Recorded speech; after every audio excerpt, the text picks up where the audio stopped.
Thank you, Mr. Chair. We are fast approaching the next milestone in the Regional Rapid Transit Study, Milestone 2. Milestone 2 is where we select the design alternatives that we want to carry forward into the NEPA environmental analysis. Milestone 2 involves so much information that we're tackling it with two presentations. There's the presentation that you're going to hear today, and then there will be a follow-up presentation in June. Today's presentation is an information item. No board action is being sought today. Scott Pringle from WSP is going to present today on the capital cost for the 5 design alternatives that you directed us to look at back in November, along with their comparative performance. And in June, Scott will give a follow-up presentation with some suggestions related to project phasing. And it will be at the June meeting that we will be seeking a decision from the board on 3 alternatives that you would like us to carry forward into the environmental analysis. And so with that, I will hand it over to Scott. Thank you. Thank you, Brian. Good morning, everybody. Scott Pringle with WSP. Before we get started, I do want to introduce Mr. Gibson. He is our Tampa civil lead. And he's been instrumental in this milestone as we've developed these concepts. So if we have any detailed design questions, I may call on him to help address them.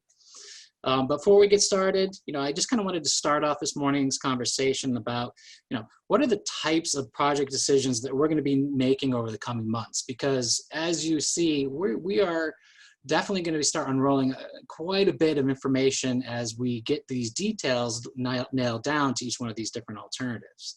So next slide, please. So first off, kind of looking at high level, where have we been, where are we going? And, anytime you're trying to build any transportation project, you have to basically answer these 3 questions almost in the order they're presented. First, what are the needs and who are we trying to serve? And then once you understand those needs, what is the right project to serve that audience, to serve those needs? And then ultimately, once you've got an understanding of the project, then you can start having conversation about funding and construction. So to date, prior slide, please.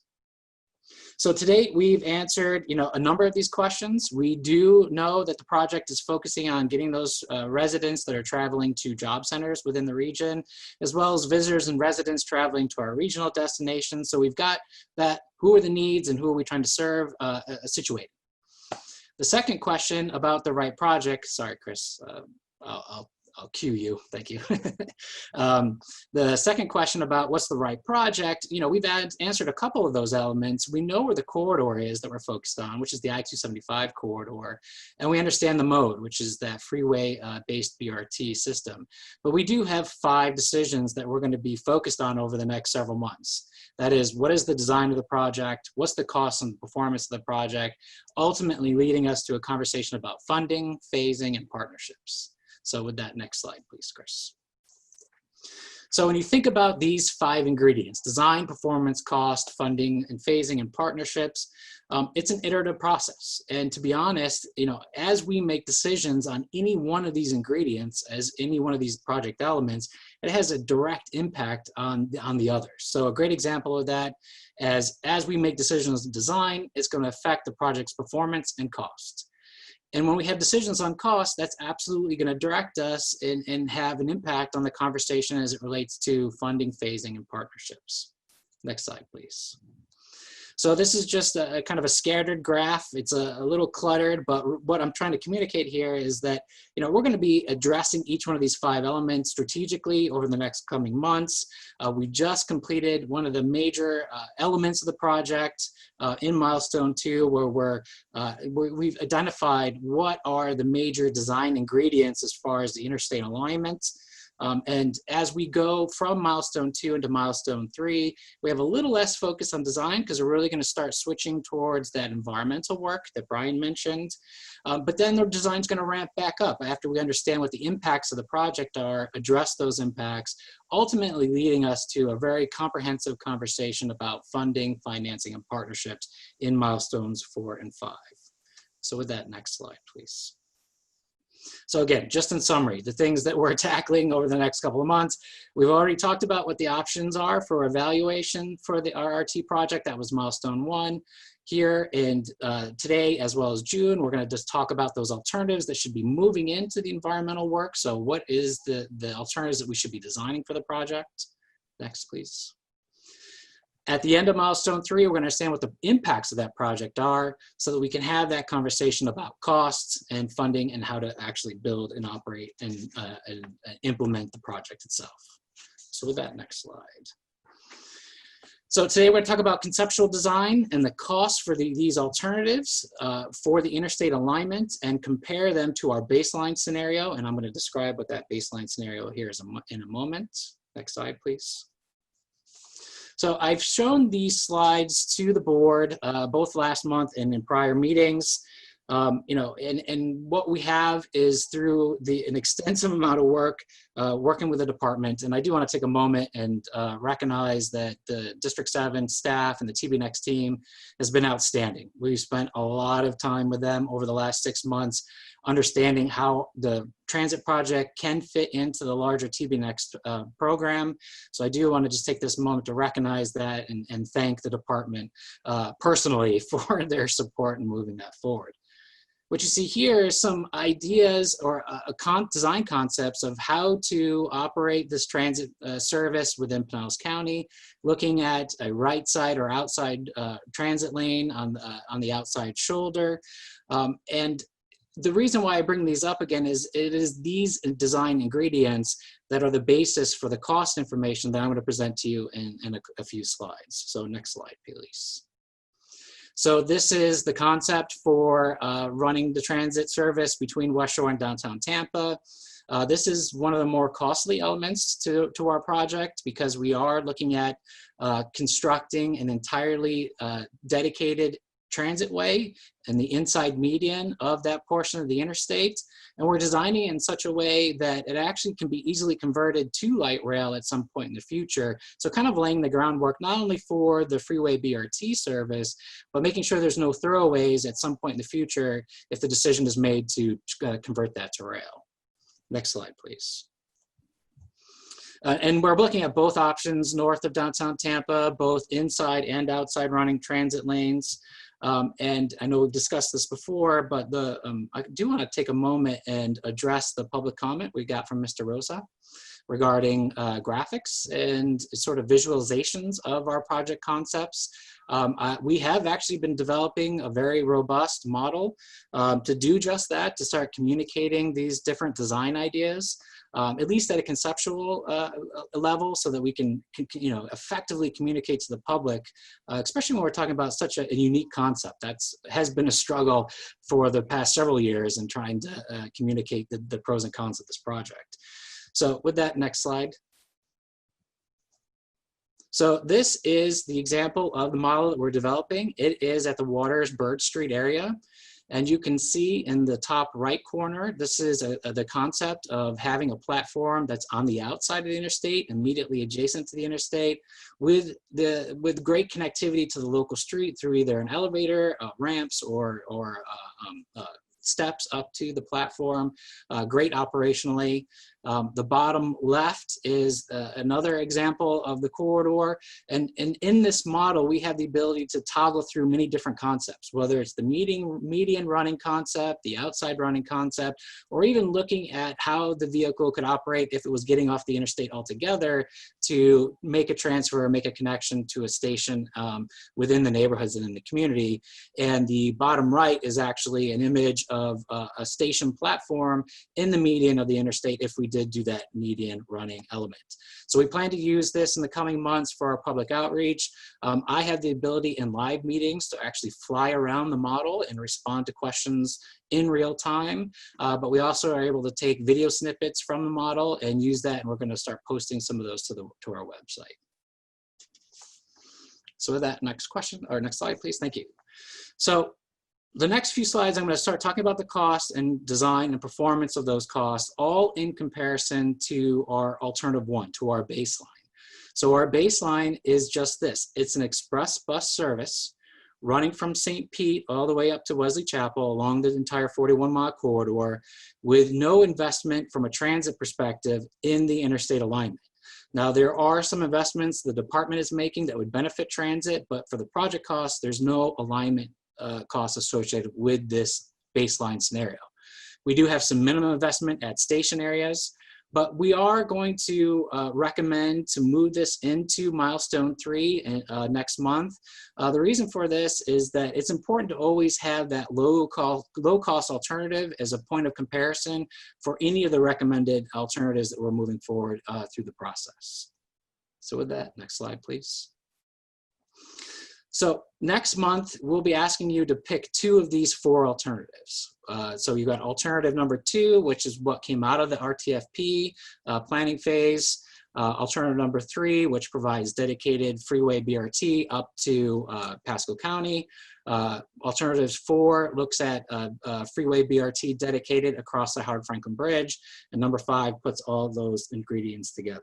So let's go ahead and start talking about those costs. If you could, Chris, next slide, please.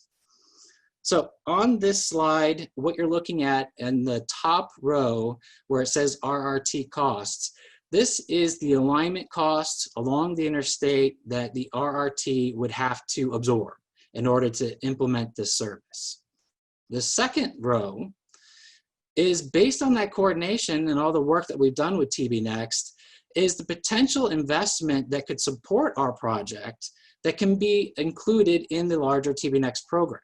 And then, of course, at the bottom row is the percentage of that 41-mile corridor that would have those freeway BRT lines. So as you can see, 84 to 95 million for the alignment costs for those dedicated freeway lanes. An amazing amount of support from the department and TB Next program at 68 to 73 million in investment, giving us our 59% dedicated or freeway BRT lanes along the corridor. Some of the bigger cost items in this scenario is that portion I mentioned before between West Shore and downtown Tampa, that separated guideway. But we also do have some cost when we're looking at those interchanges up in Pasco at State Route 54 and 56, and then some of the work that needs to be done in Pinellas County as well. So moving on to the next. Now, when we move to alternative 3, we do have an increase in cost. However, it's in comparison, it's a relatively minor increase in cost to get those dedicated freeway BRT lanes up to Pasco County. Same potential support from the TB Next program, but you can see the benefit here. We were going from 59% freeway BRT lanes to 77% of freeway BRT lanes. So next slide, please. So I'm going to take a couple of moments here because there's a lot of conversations occurring around the Howard Franklin Bridge. And as you can imagine, trying to figure out a way to get transit across the bay is complex as part of our project. And in my personal experience over the past more than a decade, it tends to be the most complex part of any regional transit conversation that we've had in Tampa Bay. So there are 3 elements that are in play when we're starting to talk about the Howard Franklin Bridge. We can either pay for a widening of the bridge to ensure we get that dedicated freeway BRT lane across the bridge. Or there are no further tolls. So if the Howard Franklin Bridge replacement, at some point, if a decision is made where there are no tolled express lanes, there would be space in the new Howard Franklin Bridge that would allow for us to have a dedicated freeway BRT lane.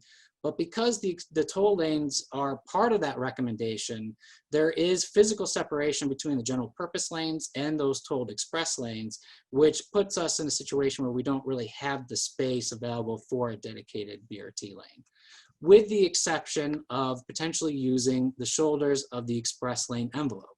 However, as it stands today, there's a statewide policy to disallow transit in express lane shoulders. So, of those 3 ingredients, either we pay to widen the bridge, or at some point, if tolls are no longer part of the future design for the Howard Franklin Bridge, or the statewide policy to using the shoulder to the express lanes change, that has a major impact on the scenario.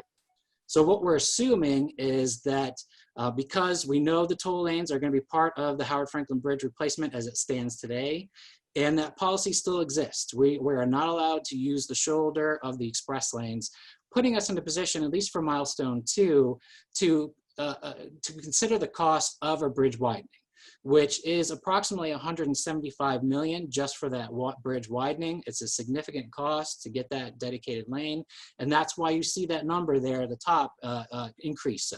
So our project cost would jump up to $242 to $270 million to build the alignment. Again, that same investment from the department, and we're getting 68% freeway BRT lanes along the 41-mile corridor. Next slide, please. So alternative 5 is putting all those pieces together. And actually the approach we took with alternative number 5 is the closest, essentially that gold standard BRT approach, where we're looking at, potential median running even through the portions of north of downtown Tampa. And as a result, you can see the cost here, which includes the bridge, the dedicated guideway between West Shore and Tampa, all the way through the entire corridor. It does give us 87% of the corridor in freeway BRT lanes, so that's a great advantage to that cost. And the investment from the department as part of the TB Next program is shown in that middle row. Next slide, please. So I wanted to put these against each other for a comparison for conversation today. These are only the transit costs. So I'm moving away from that conversation about what can be included as part of TB Next. So this is purely what the RRT has to consider. Moving from left to right, alternative 2 through 5. Top row are those costs that I had just presented you.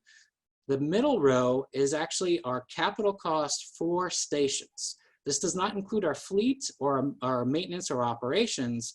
It's primarily the capital related to our 13 stations, which we're looking at around 230 to 265 million. That stays, of course, flat across all 4 alternatives. And you add those up and it kind of gives you a sense of where we're at as we move these alternatives forward. So alternative number 2, we're coming in at between 314 to 360 million for the capital investment. That is less than what we were projecting for the regional transit feasibility plan, which was at the high side, 455 million.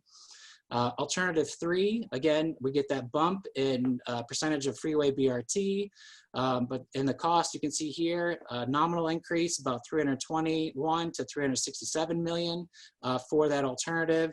And then alternatives 4 and 5, we're adding in the bridge, so we have that cost until other policies or design decisions are changed on the bridge. So that puts us in a situation where both alternative 4 and 5 are higher than we had anticipated in the RTFP cost, which was at 455. But again, the RTFP was essentially that alternative 2, where we weren't considering dedicated lanes or dedicated freeway lanes across the Howard Franklin Bridge. So what do these costs mean? What do they give us? So all of these statistics here are in comparison to that baseline alternative, that express bus across the entire corridor. The top bar of the graph you can see here is an increase in reduction of vehicle miles traveled in comparison to the express bus. The middle bar is increase in new riders as compared to express bus. And then the last column there, or row there, is annual increase in overall ridership in comparison to the express bus.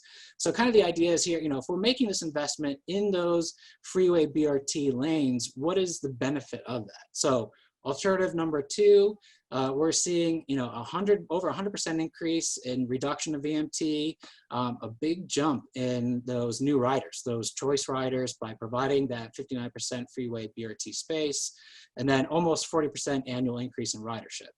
Alternative 3, again, this is where we have that dedicated freeway BRT up to Pasco, getting us the 77% total.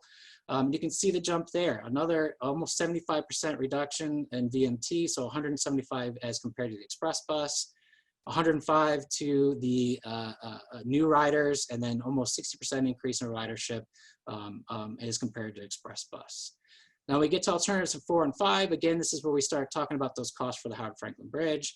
But we do see an increase. So adding that dedicated lane across the Howard Franklin Bridge, we do see an increase in vehicle miles traveled, about the same amount of new riders being attracted to particular scenario, with a small increase in overall annual ridership. And then of course, alternative 5, which again is that, we're getting 87% of the corridor and freeway BRT lanes, really making that heavy investment in the alignment. And you can see the benefit there. We're really kind of off the charts, almost a 450% increase in reduction in VMT as compared to the express bus, the 336, and new riders, and 149% increase in annual ridership. So, it kind of gives you a flavor, and like Brian mentioned, this is just information for you to start digesting as we get prepared for our June board meeting. We're going to come back and talk about the detailed performance of each one of these alternatives, specifically talking about how did each one of these alternatives shake out against the FTA guidelines and criteria. And then a big part of this conversation in June is also going to be about phasing. So the reality is the region can make a decision about what the ultimate expression of this project is, and we can have that conversation about how long it takes to actually build that and how that gets phased over time and what makes the most sense. But as Brian mentioned, we're moving 2 of those 4 into Milestone 3, and we're going to be asking you to discuss that and decide that in the June board meeting. Next slide, please. Between today and June, we're going to have our business and station stakeholder working groups, and we're going to present them the same information that you're seeing today and get their feedback, and we'll report back to you in June what we heard from those 2 stakeholder groups. Of course, we're continually meeting with our executive team, and our live virtual charrette that is going up on the website will be available starting early next week, and not necessarily tied to the alternatives that we're discussing today, but it gives people an opportunity to weigh in on station design and station types and station context of those 13 stations. So with that, next steps, I mentioned it before, but as we go into Milestone 3, we've got our work cut out for us. We're going to be talking about the environmental elements of the project, vehicle technologies. We're going to start doing detailed station design concepts. We're going to work on the operating and service plans. Phasing is going to be a big part of that conversation, especially when we start thinking about, what's our approach to submitting this project to the FTA for funding, and then, of course, both state and local funding approaches, as well as project roles and responsibilities. And with that, I conclude my presentation, and I'll take any questions, Mr. Chair. Thank you, Scott. And obviously, when we start talking about money, everyone's going to have a lot of different views. So yes, and I'll ask Secretary Gwynn just in jest here primarily, but since you're going to be our landlord, David, maybe we can pay you a little more rent if you give us a dedicated lane on the bridge. I don't know. Yeah, I'll have to check on that. I thought you would, but that said, there's a lot of things we have to factor in here, members, and in general, he's laid it out, but we're going to have to make some hard choices on there, and especially some funding choices. So, anyone want to start off the conversation here from the board on this discussion? Commissioner. This is Commissioner Kemp. Yes, you're recognized. Okay. If we could go back, I counted through the slides. They're not marked, but slide 19, it says Milestone 2 alternatives at the top.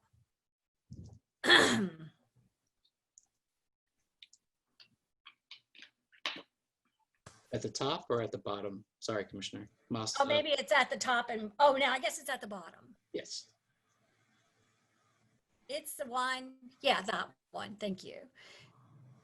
Yeah. So, as you know, I just support alternative 1, which is just put the expressway, but to put the express buses like they do everywhere else in Miami and Palm Beach, and save us all a lot of money, and figure out if we have ridership, which we can't. We canceled the one bus now, and I know it's.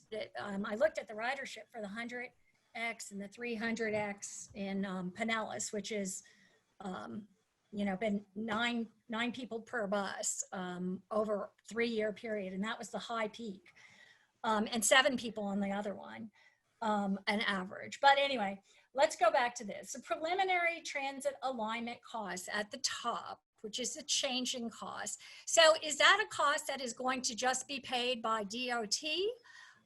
Or is that a cost that this is a roadway cost, I assume. Is this a cost that transit that we're going to be looking at to pay locally with our transit dollars? Well, this is the transit costs for running the service within the interstate alignments. But this is total cost, so we would still need to have that conversation about what is the approach to funding the project in relationship to how much is the federal contribution, how much is the state contribution, and how much is the local contribution. Okay, so these wouldn't just be DOT built. This would be roads that we would be paying for as transit. Well, this is the alignment for the transit itself. So Right. it's the BRT lanes. So these would be considered a transit cost. Correct. Okay. Second, so that's the huge changing one. The second, the 230 to 265 that goes through here that says preliminary transit stations or parking garages that I've been saying, it's the parking garage plan. The middle part. So in the beginning, you said 9,000 parking spaces. How many parking spaces do we have under this plan? So as requested, Commissioner, I do have those numbers for you today. I know you requested them at the last meeting. During the RTFP, as a placeholder, we assumed 8,700 parking spaces, so the 9,000 that you're referencing. As we stand right now in Milestone 2, we're looking at more than half of that. So we're looking at about 3,800 parking spaces. This has a lot to do with the fact that we've had more opportunity to get into the designs of those stations, as well as the public input we've received, both from a policy standpoint and from the general public. But I just want to make the comment that, again, we haven't really got into the heavy lift on the station designs yet. So that's something we're going to be working on over the summer. So those numbers are expected to change. Yeah. Okay, so 3,800 parking spaces is what we're paying for with this 265 million. So this truly is about, in my mind, about parking garages, building a regional parking garage plan. And this would be for moving. Most I could see with the 11 buses before and the measuring about 300 people an hour if they were articulated buses that were run every 15 minutes and full. And those are three big ifs. Is there anything about that that's changed? We are looking at service that would be approximately every 10 minutes. And the costs that you're referring to as far as the station capital, that includes a lot of other ingredients, not just parking. That includes access to the station, whether it's complete streets improvements. It includes the station infrastructure itself, the platform. We had great input from the public during our charrettes and really, looking at sort of a premium investment in the stations themselves to kind of communicate the fact this is a slightly different service than they would normally expect. There's right-of-way costs included in that. There are professional services costs. So there's a number of different ingredients in that than just parking. And what is the cost per space in a parking garage? I can get that number for you. I don't have it offhand. Because I can guarantee that is most of the cost here. And as I said before, I don't think we should be building these parking garage spaces. I certainly don't want them in Hillsborough County and anywhere in our urban areas. I think that they're totally unnecessary. We have such excess parking already. And if particularly in these coronavirus times when we're seeing the so much change in terms of being used. But okay, I just wanted to check on that. And I think that this burden on taxpayers for parking garages and more roads, and calling it a transit alternative, and we don't have operating costs, and we don't have the cost of anything that are the real transit things, which are operating and buses. And I know there's been a huge push about automated vehicles and single occupancy vehicles to put in these parking garages likely, and that's not really going anywhere. And I don't see where we should be accommodating that kind of thing, anything less than quote unquote mass transit. But I'll just leave it at that for now. And if I may, Commissioner, with all due respect, we have been listening. We've been listening both to the comments from the public and from yourself. As you can see, we are adjusting those parking numbers down. I do anticipate to continue to refine them, because to your point, when we met with folks in some of the urban neighborhoods in Hillsborough County, they were saying the same things you're saying, that, just focus on a simple transfer to local transit, maybe some Lyft, ride share, drop off locations, but limited parking. So we're going to, like I mentioned before, we're going to take that sort of, we're not taking a one size fits all. We're going to continue to design the stations to best serve the neighborhoods that they're in. Yeah, well, I can tell you in our neighborhood in Seminole Heights, which this goes through, and from what I've heard all around, there's excessive opposition to any plan like this. And I know that you know that also, but this to think about foisting these kind of costs it's very excessive. Thank you. Thank you. Members, other questions? Mr. Chair. Commissioner Long. Thank you, Mr. Chair. I've just gotten a message from Commissioner Starkey, and she can hear us, but she's telling me you can't all see her. And she wants to know if you know, Scott, and thank you for your presentation. You always do such a thorough job. But do you have any idea, based on what other regions have asked for or received, what the anticipated dollar amount is that we could expect from the feds? So once we have the cost locked down, which as I mentioned before, it's going to be closer to milestone 4 and 5. Then we're going to have that conversation about funding. It really depends on which program and how we phase the project, which will have a direct impact on the federal share versus state or local share. But right now, we'd like to get as close as possible to a 50% federal share and a 25% state share and a 25% local share of the entire transit project costs.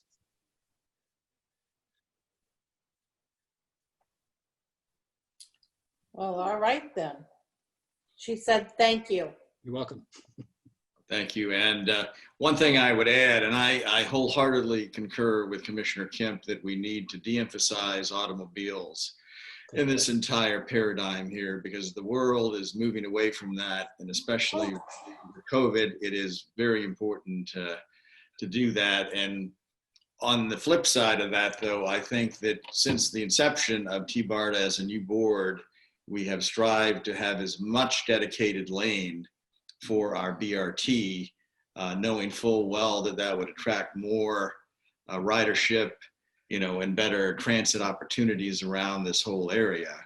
But at the same time, try to get rid of more parking spaces, for unnecessary parking spaces, and include partnerships with Uber, Lyft, potentially autonomous vehicles in the future, and on-demand transportation from the various stops along the route. Yes, So I would like to see that going forward. And I don't know the overall cost savings of that, but I think the world, especially in urbanized areas, has moved totally away from any kind of reliance on the automobile as a primary mode of transportation. And it needs to, and as this area continues to urbanize the Tampa Bay region, that's going to be even more poignant an issue. And welcome further comments about any of the alternatives from other members.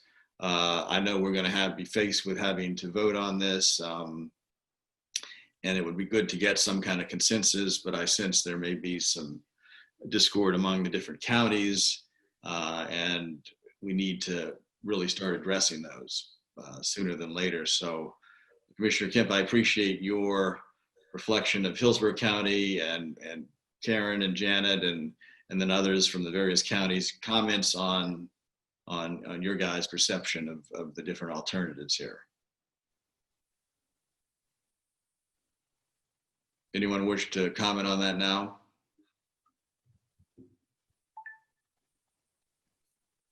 Was there something ringing? Chris, any comments? Looks like Commissioner Seal. Commissioner Seal would like to speak, I believe. Yes, Commissioner Seal. I guess I have more of a question than I do anything. So from a professional standpoint, what would be your recommendation as far as an alternative, Scott? Put me on the spot. Putting you on the spot. Yes, you are. We'll definitely come back with that recommendation next month. The truth of the matter is, if we're more comfortable with a longer implementation timeline, I think we can have our cake and eat it too, to be honest. I don't see why the ultimate vision for that, as much dedicated as possible can't be a reality. Just knowing that it may take us longer to implement and we're going to have to do it in phases, we know we're going to have to do anyways because we have to fit in with it within the TB Next program. So, I think looking at that ultimate expression of the project is still very important as we move into Milestone 3. Whereas I was very pleased to see the cost for that connection to Pasco County, and I think that's a strong candidate to move forward as well. Okay. And Secretary Gwen, from your perspective, I think at our Ford Pinellas meeting, it was mentioned that the TBX has now been delayed even longer for funding.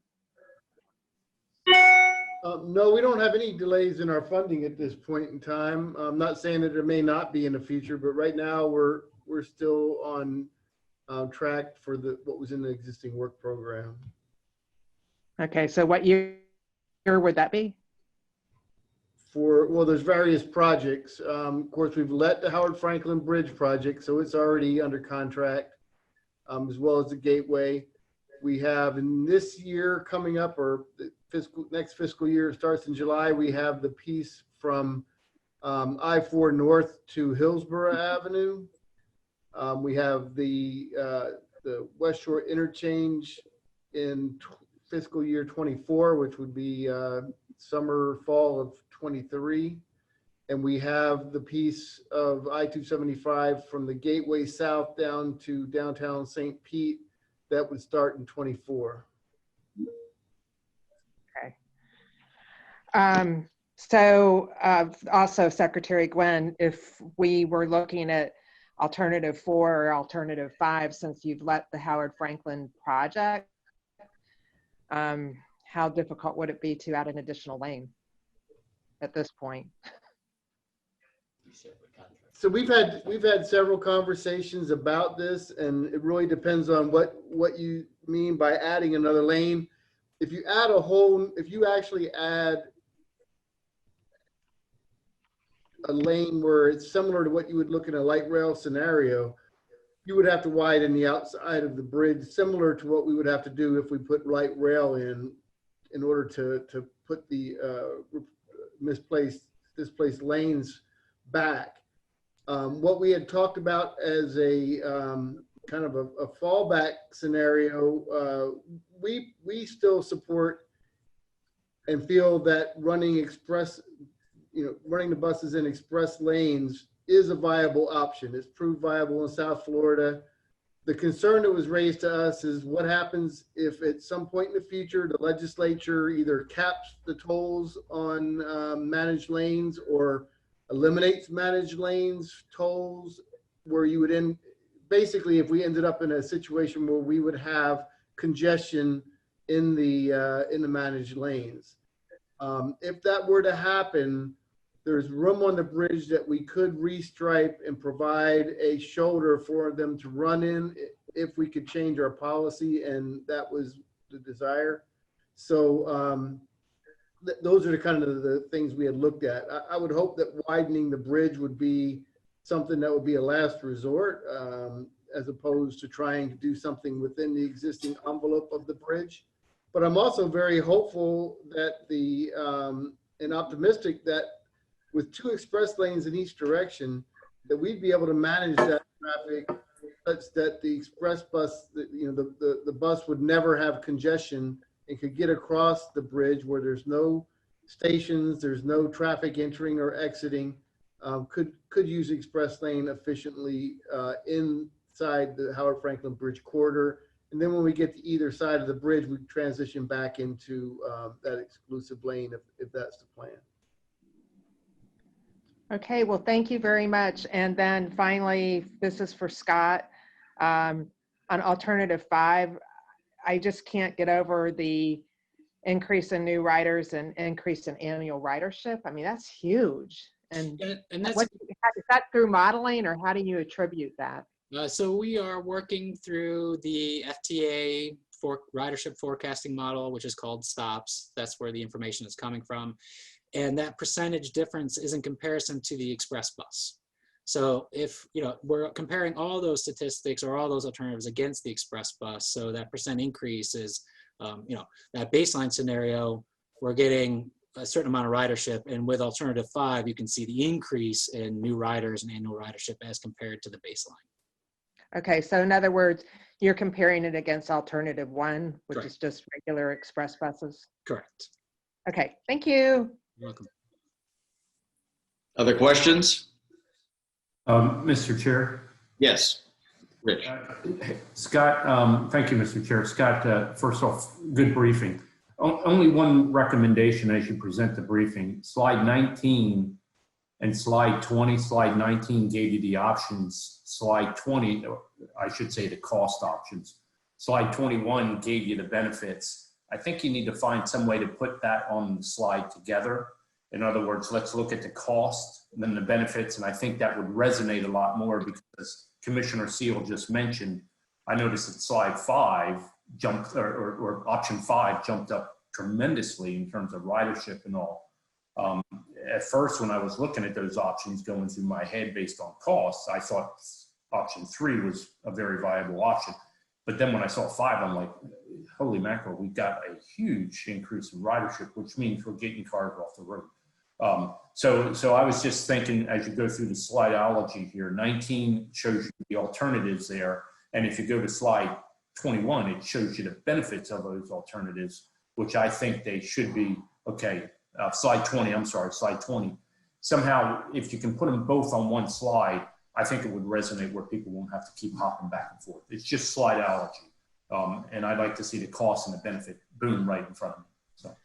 Thank you. Absolutely. We can definitely do that. I appreciate the comment. We'll make that happen. And then the one element to that too is, you know, when we come back in June, we are going to put some hard numbers to these cost benefits. So you're going to have a per rider cost annually, which is required by FTA. And we're going to measure that against what the FTA guidelines are. So keep that in mind. You know, everything we're doing here is comparison to express bus, but, you know, I guess intentionally using the pun, next month is where the rubber hits the road, and we're really going to talk about those costs and the benefits in great detail.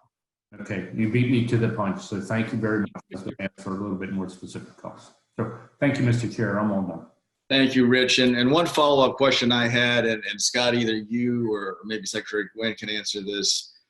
If we went with the alternative where there were the dedicated lanes as we crossed the bridge, but the utilization of express lanes, toll lanes on the Howard Franklin, that presupposes a steady speed of what, 40 miles an hour along the bridge by utilization of the express lanes. Is that correct? Yeah, 45 miles per hour, I think, is the policy statewide. Okay. That's correct. And that's generally held up throughout the whole toll system in the state. I know it, from my personal experience, it works phenomenally well, and you know, in 595 down in Broward, you know, to 75. So I would just add on the express bus system down in South Florida, and we've really gotten a lot of success on that. In fact, the thing that is confining them to get more ridership is they don't have enough park and ride space, and they actually are carrying, I think, 5,000 passengers a day, which is, you know, similar to what they're carrying on Sunrail. So it's a very effective system. thanks. Other questions? Okay, none being heard, we'll move on. Thank you guys for that, Scott, for that great presentation. And obviously we look forward to the June meeting to look at the options in critical detail here. Thank you, Mr.